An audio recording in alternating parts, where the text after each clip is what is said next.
You know, we wouldn't have to raise our taxes if Pawlenty and the Republicans hadn't lied about the WMDs and wasted $1 trillion on Iraq. Governor Pawlenty followed through on his threat and vetoed that transportation bill. The House and Senate passed the $6.6 billion measure yesterday. Calls for the first gas tax increase in 2 decades, and the money would go toward fixing roads and bridges all across Minnesota. Governor Pawlenty called the measure overreaching and massive and asked Minnesotans to call their legislators to support his veto. House Speaker Margaret Anderson Kelleher says the House will try as soon as Monday to override that veto. You can expect more people to test a loophole in the state's smoking ban this weekend. Part of the law allows people to smoke in public places if they're acting.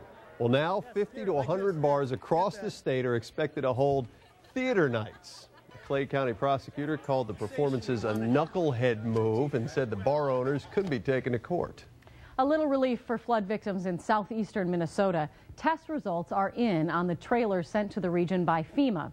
State health leaders checked the homes after finding other trailers used by Hurricane Katrina survivors contain high levels of formaldehyde. The results on the trailers here in Minnesota showed they contain levels within the range considered acceptable by the EPA. And what exactly does the EPA claim is the acceptable level of formaldehyde? Also tonight, new steps are underway to help neighborhoods dealing with the effects of the foreclosure crisis. Vacant properties across Minneapolis will be the target. Adopt a House asks neighbors to keep a close eye on foreclosures and call 911 if they see suspicious activity. If they spot a squatter living in one of the homes, there is also a number to call. Once the city is notified, inspectors can check out the location and, if necessary, start to board up the home. Well, beyond the neighborhood watch, city leaders have one more request. They're hoping people living next door to these empty properties will help pick up trash and do what they can to help keep up the overall appearance of the neighborhood. Well, people struggling just to make ends meet are also dealing with the rising food prices.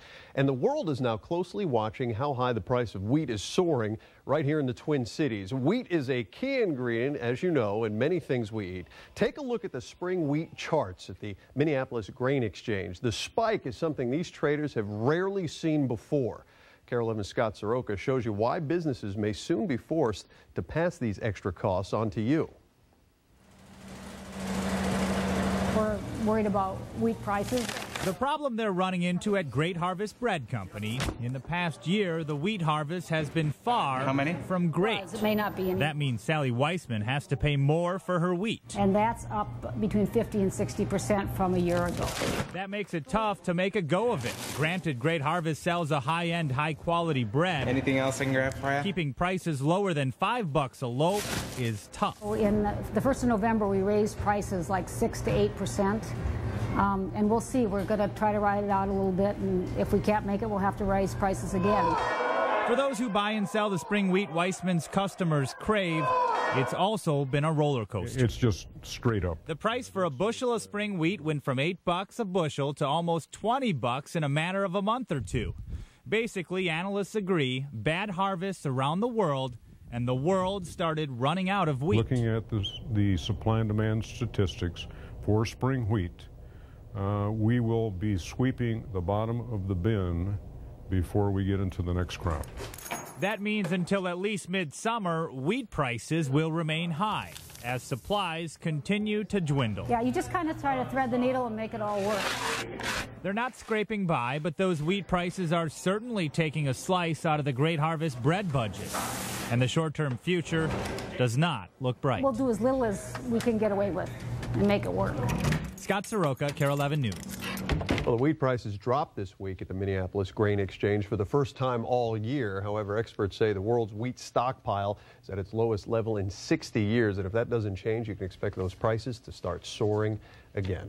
Still ahead tonight, 6 o'clock, a Minnesota skier takes home a title no other American woman has won in more than a decade. And this week's lunar eclipse causes problems back here on Earth. Why this show in the sky has people concerned across Wisconsin. Well, they may look delicate, but they're definitely not.